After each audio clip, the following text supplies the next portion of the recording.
Única lectura 12.2 resolución con un área 905.80 Distrito Nacional ubicado en el sector de la Alcaldía. Voten, honorables. Voten.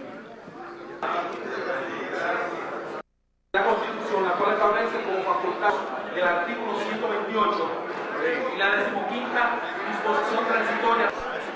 El programa se encuentra previsto que los documentos legales que amparen una transferencia lícita. Sometemos que sea liberado de lectura para proceder a la lectura del voto. Porque Epigmenio.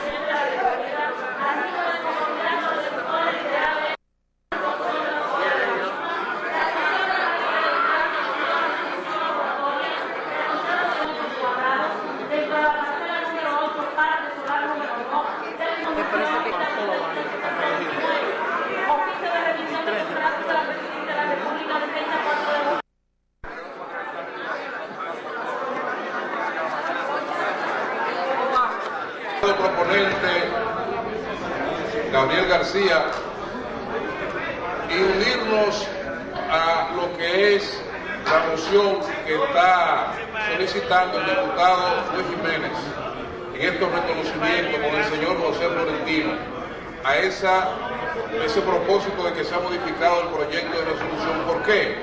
Señor presidente, diputados y diputadas, en virtud de que hoy en día, aunque el espíritu de la resolución se refiere a la televisión en banda ancha, en banda abierta, o sea, la televisión de VHF, que es la televisión tradicional en la República Dominicana, de la cual nosotros debemos de sentirnos orgullosos como país por ser pioneros, por ser el tercer país de América Latina en tener la televisión después de haber sido fundado